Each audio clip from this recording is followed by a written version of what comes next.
Welcome and thank you for joining us. Tonight we will listen to Coriolanus by William Shakespeare, a tale about a proud Roman general whose inability to compromise leads to his rise, exile, and ultimate downfall.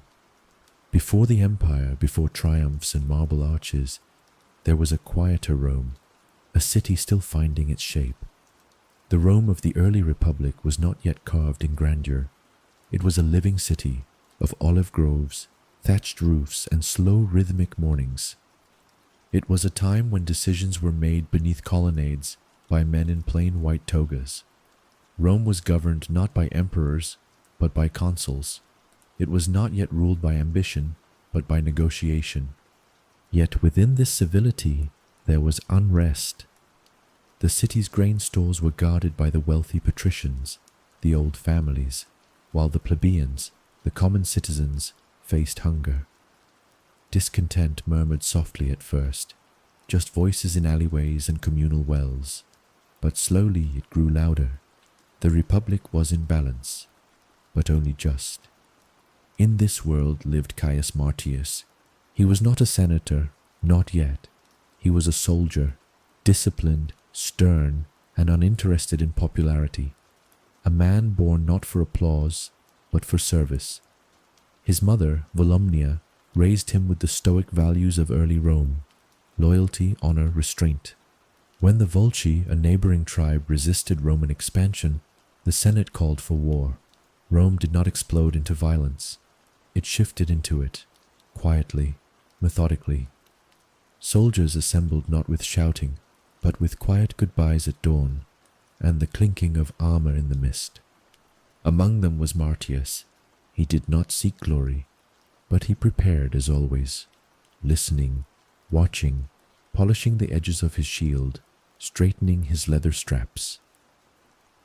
The campaign moved southward, through rolling fields and wooded valleys, a series of small engagements, quiet, precise, no trumpets, no fire, just the quiet march of Rome's intention.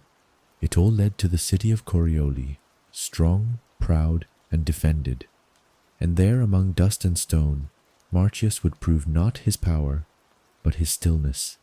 He was not loud. He did not rally men with speeches. He simply advanced, with patience, with presence, like a tide. And as Corioli fell, not with collapse, but with resignation, the Senate would name him anew.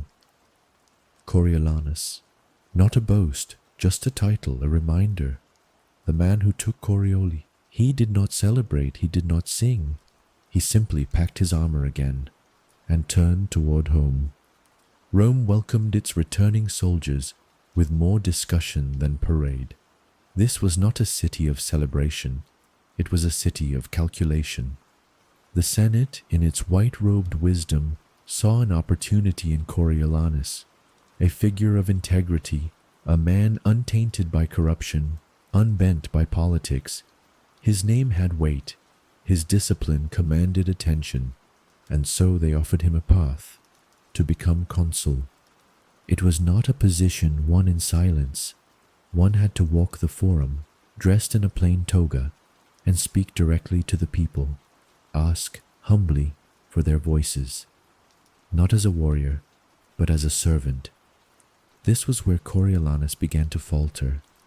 He obeyed the process. He wore the toga. He stood before the citizens. But words were not his language. His speech was dry, firm, and unapologetically proud. He did not flatter. He did not bend. And the people who admired his strength from afar began to feel something colder up close. The tribunes, elected to protect the voice of the common man, sensed an opportunity. Sicinius and Brutus, careful, deliberate men, began to whisper. Could such a man lead fairly? Could someone who so clearly disdained public approval be trusted with civic power? What began as unease became disapproval, then resentment. The citizens, once prepared to vote for him, turned away, one by one, not in anger, but in quiet rejection. Still, Coriolanus refused to plead. To him it was not pride, it was principle. But Rome required more, and when he would not perform the gestures, would not speak the soft words, the Senate hesitated. The tribunes seized their moment. They declared him dangerous, arrogant, a threat to the Republic, and Rome with careful ceremony chose to exile him. He was not thrown out. He was asked to leave, and so once more he packed his belongings and walked alone, not with fury, not with grief, just silence. Beyond Rome, the road south unfolds in quiet waves. Dust follows the feet of the exiled. The skies above are heavy with thought. Coriolanus does not weep. He does not curse. He walks toward Antium. There in Volscian territory lives Tullus Aufidius, once an enemy, now something else. Aufidius receives him not as a friend, but as a mirror. Two men of war, two men tired of politics. Their alliance is silent. There is no oath, no ceremony, only an agreement, a common understanding. Rome has wounded them both. They will march upon it. And so preparations begin, quietly, deliberately. A new army forms beneath the hills, not with cries, but with routine. Sharpened blades, whispered commands. Coriolanus trains them with the precision of a craftsman, but there is no joy in it. He does not smile, he does not rage, he prepares. To him Rome is not a place, it is a lesson, and now he will teach it. When the army moves, it does so with stillness, like fog rolling across the plain. The fields of Latium become silent again. The farmers retreat, the cities hesitate. Rome listens, and hears its own name approaching, not with celebration, but with reckoning. Rome does not send its armies, it sends a family. First, men come to reason. They beg Coriolanus to stop. They call him Roman. He does not answer. Then friends, then priests.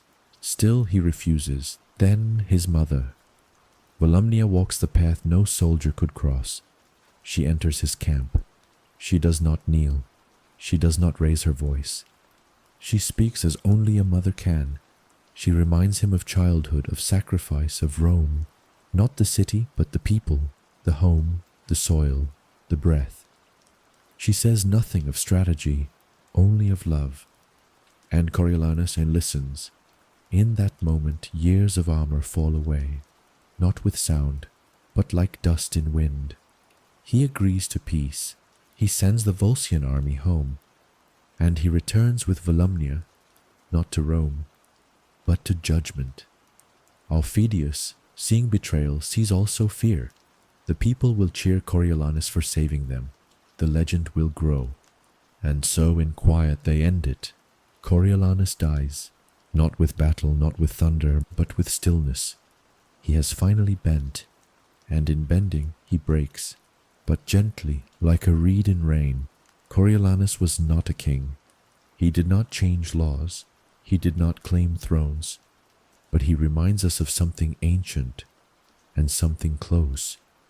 That strength without softness becomes brittle. That pride without pause becomes isolation. His name echoes not for his triumphs, but for his silence. Let it rest now, as the lamps dim and the city sleeps.